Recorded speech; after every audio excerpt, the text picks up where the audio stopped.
बातमी कुणीही दे, पण खरी अपडेट मिळते फक्त राजकीय लाईव्हवर. बरेच दिवस आमच्यापासून लांब लांब लांब पळत होते.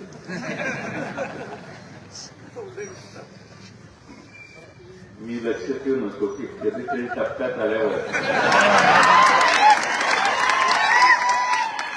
आपल्याकडे आणायचे. आणि मला आज विशेष आनंद आहे की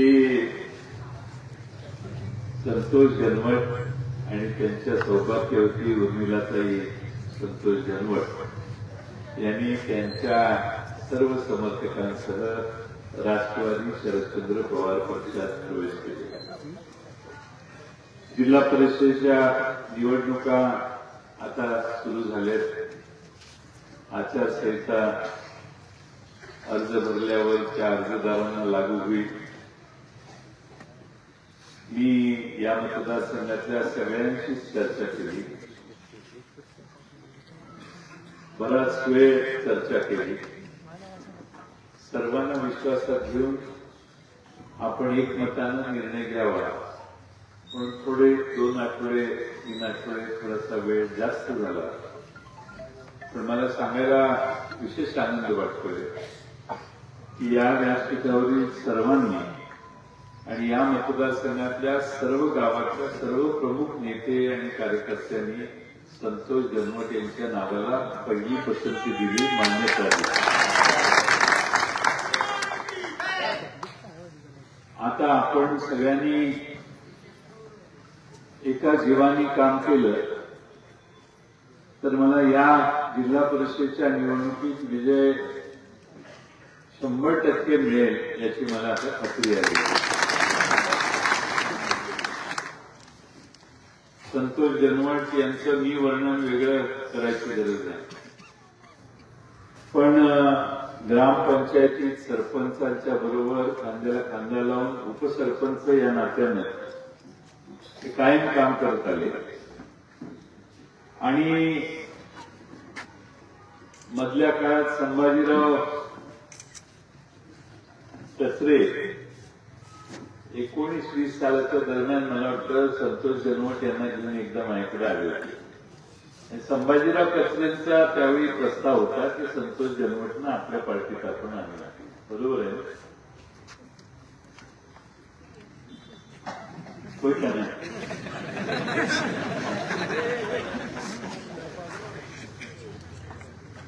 कारण संतोष जन्मट त्यावेळी तयार झाले. आणि या गावात आणखी जास्त बेरजेचं राजकारण जर आपण केलं तर आपल्याला चांगलं यश मिळेल अशी त्यावेळी धारणा होती. तर संभाजीराव कचरेंचा प्रयत्न एकच मिटिंग झाली आणि परत होती. संभाजीराव कचरेंनी तो नाच सोडलेला दिसला आणि त्यामुळे पुढं काय प्रकरण गेलं. मध्ये छत्रपती संभाजी महाराजांचं तैलचित्र आपण ग्रामपंचायतीवर लावलं होतं. एक मोठा कार्यक्रम आपण गावात केला. त्यावेळी त्यांची माझी भेट झाली. सामान्य माणसापर्यंत जाऊन काम करणाऱ्या सेवकाची खरं म्हणजे या बागणी गावाला जास्त गरज आहे. कुठल्या पुढाऱ्याच्या पोरापेक्षा सामान्य घरापर्यंत पोहोचणाऱ्या माणसाला हे गाव उचलून बरोबर असं माझं मत आहे. प्रचंड धनसंपत्ती साधनं वापरायची आणि मतदारांना खुश करायचे ही अनिष्ट प्रथा काही लोक या मतदारसंघात घालायचा प्रयत्न करतात. लोकांनी गृहीत धरलं आणि मागच्या निवडणुकीमध्ये आमचे वैभवदादा उभे होते, संभाजी कचरे उभे होते. निवडणूक जोरात झाली. आपापल्यात गैरसमज प्रचंड झाले. संभाजी कचरे अपक्ष निवडून आले. त्या घटनेला 8 वर्ष झाली. 8 वर्षात एकदा पण कधी चुकून आले असतील तरच 8 वर्षात त्यांना विसर पडले. वाटेगावला नशीब काढायला गेले. वाटेगावला नशीब काढायला गेल्यावर आमच्या देवराज पाटलांनी जरा 1 चक्कर वाटेगाव मतदारसंघात मारल्यावर त्यांनी तो बेत रहित केला नेहमीचं युगखान मांडून आता आपल्या सगळ्यांना प्रभावित करण्याचा प्रयत्न करतो. मी बरेच दिवस बोलत होतो काय चाललंय काय चाललंय. बरेच सगळे कार्यकर्ते असं झालं तसं झालं तसं झालं तसं झालं, या व्हायला लागले त्या व्हायला लागले. पण या मतदारसंघात आणि तालुक्यातल्या या एका मोठ्या गावात, बागणी ही ऐतिहासिक नगरी आहे, फार मोठी जुनी परंपरा या गावाला आहे. या गावाला स्वतःच्या गावातल्या माणसाची गरज होती अशी माझी धारणा आहे. ती आमच्या राष्ट्रवादीने आज पूर्ण करण्याचं ठरवलेलं आहे. त्याला तुम्ही सगळ्यांनी साथ दिली. बागणी गावामध्ये तुम्ही पूर्ण ताकदीनं काम करा. आम्ही सगळे पूर्ण ताकदीनं तुमच्या बरोबर आहे. तुमच्यापेक्षा डबल पुढे जाऊन आम्ही काम करणार आहे. तुम्ही काय चिंता करा. विजय पक्का आहे. पण ह्यावेळी जरा एवढा मोठा विजय करू की परत बागणीचं नाव वेळी काढणार.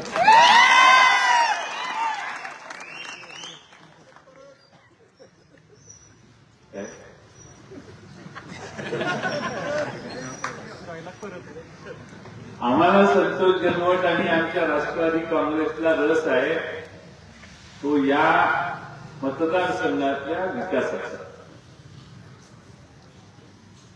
आता लोक काय करायला लागले आहेत, मंत्र्यांना जाऊन भेटतात, पत्रावर शेरा मारतात आणि ते व्हॉट्सअपवर पाठवतात की आता मी हे काम करायला लागले. कधी हे केला नाही धंदा. मी कामच केलं, रिझल्ट झाला माझा. मी आमचं काम सांगितलंय मंत्र्यांना, तिथलं काम सांगितलंय, आता हे होतंय ते होतंय. या वारणा नदीवर आणि कृष्णा नदीवर 4-5 पूल मी बांधले. पूल बांधायला सुरुवात झाली त्या दिवशी त्या गावाला कळलं की पूल मंजूर आहे. कोरेगावला मी पूल बांधला. बीके पाटलांना, व्यंकटरावांना, गावातल्या कुणालाच माहीत नव्हतं. पण ज्या दिवशी पुलाचा नारळ फोडायचा होता त्याच वेळी मी निरोप पाठवले आणि नारळ फोडायला गेलो आणि नारळ फोडून कार्यक्रम सुरू केला. वाळव्याला पूल बांधला. मंजूर झाल्यावरच दिलीप तात्यांना कळवलं की मंजूर झालाय पूल, आपण उद्घाटन करायचं. त्यामुळे आपण थोडंसं खरं काय आणि खोटं काय याच्या फरक लक्षात घेतला. आता लोकांना अलीकडे असं वाटतंय की महिना 2 महिने 3 महिने काम केलं की निवडून आलो की आपल्याला विषय संपला आणि निवडून कसं यायचं. जरा वाटप केलं, जरा थोड्याशा गोष्टी जोरात केल्या की लोक आपल्या मागे येतात, तसा गैरसमज आहे. पण वाळव्यातली जनता लय लय लय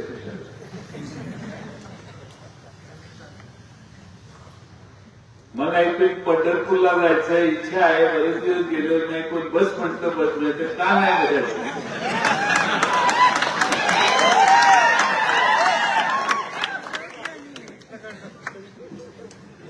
तू पंढरपूरला निघाला चल येते मी तुझ्या उद्या. तू बाबा इकडे ज्योतिबाला निघाला चला आम्ही सगळेच येतो तुमच्या उद्या. काय प्रॉब्लेम आहे. एक गाडी मोकळी कशी पाठवायची एवढाच मोठा आहे. आणि त्यामुळं काही चिंता करू नका. चांगलं आणि स्वच्छ काम करणाऱ्यांच्या मागे हे सगळे देव असतात. संतोष जन्मट, ज्योतिबा पण तुमच्याबरोबर आहे, महादेवी पण तुमच्याबरोबर आहे, अंबाबाई तुमच्याबरोबर आहे, तुळजाभवानी तुमच्याबरोबर आहे. कुठलंही देवस्थान तुमच्याबरोबर नाही असं नाही. सगळे देव तुमच्या बरोबर आज आलेले आहेत. कारण तुम्ही एका योग्य विचाराच्या व्यासपीठावर आज ठामपणाने बसलेला आहात. आणि या सगळ्यांची पुण्य आहे, सगळ्यांची पुण्य आहे तुमच्या मागे ताकदीनं उभा राहणार आहे. आज उदय पाटलांनी तर भाषण केलं. अजून शिगावातल्या सगळ्यांशी बोलायचं, पण आमची भूमिका आहे की उदय पाटलांनी तिथं पंचायत समितीची उमेदवारी करावी.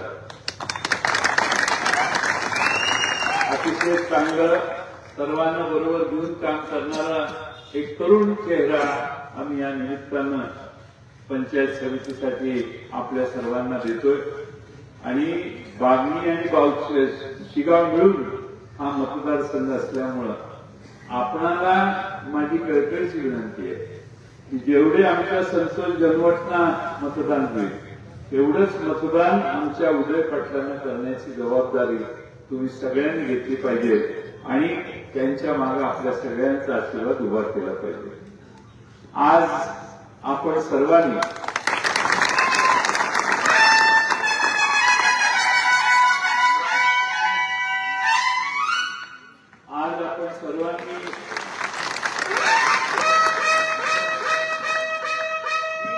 उर्मिलाताई गणवट यांची ओळख करून देतो मी. ती आधी झालेलीच आहे. बदल बागणी गावात गेले 15-20 वर्ष काकाचीवाडी, रोजावाडी, काळकेवाडी, चंदवाडी, शिगाव असेल, इकडं आपल्या कारंजवाडी असेल, मिरजवाडी असेल, मधवाडी असेल, खोरीमळा असेल, सगळ्या भागामध्ये आजपर्यंत काम आपणच करतो. आता मागच्या 2-4 महिन्यात काम करून मतं मागण्याचा प्रकार आहे. आम्ही कामं केली त्यावेळी मतं कधी मागितली. आम्ही काम करताना इथं एवढी मतं आहेत पण हेच काम करायला पाहिजे असाही उद्योग केला आणि त्यामुळं अनेक प्रलोभनं तुमच्या समोर उभी केली जाते. आता आपण एकमुखानं आपला उमेदवार उभा केला म्हणल्यावर उद्यापासून जरा दर वाढेल.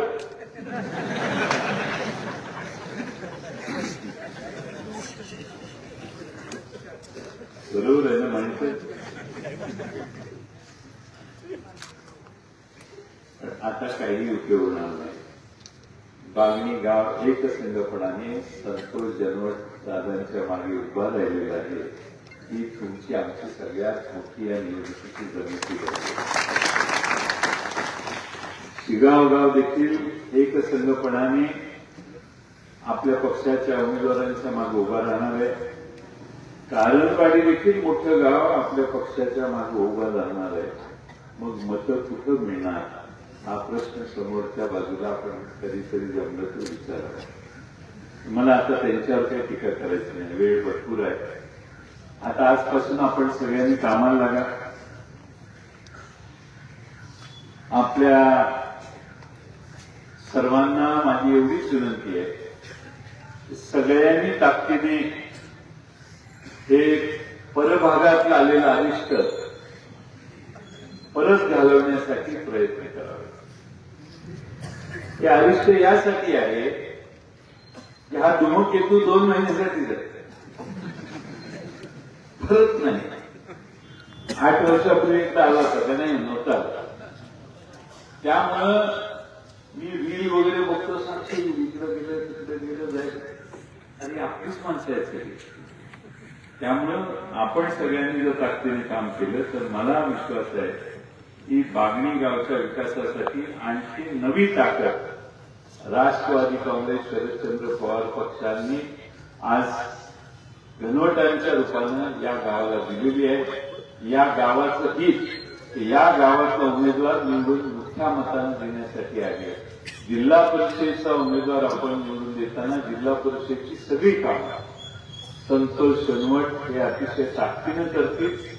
त्याचबरोबर पंचायत समितीचे उमेदवार म्हणून उदय पाटील देखील शिगावला असले तरी आठवड्याला तुमच्या बागणीत येऊन बसतील आणि या गावाचे देखील प्रश्न पंचायत समितीच्या स्तरावर सोडवण्याचं काम प्रभावीपणाने करतील. हा विश्वास मी या निमित्तानं देतो. तुम्हा सर्वांचा आशीर्वाद. आज वैभवदादांचं भाषण चालू होतं त्यावेळी हनुमंताचं आशीर्वाद घेऊन मी आलोय. म्हटलं भाषण करायच्या आधी आशीर्वाद घेऊन यावं. त्यामुळं हनुमानाचा पण आपल्याला आशीर्वाद आहे, राम सीता लक्ष्मणाचा देखील आपल्याला आशीर्वाद आहे आणि सगळ्यात मोठा जनता जनार्दनाचा आशीर्वाद बागणीकरांनी दिलेला आहे असं मी समजतो. बागणी, रोजावाडी, काकाचीवाडी काळपेवाडी चंदवाडी याच्यात आता काही फरक राहिलेला नाही. जवळपास सगळी गावं एक झालेली आहेत.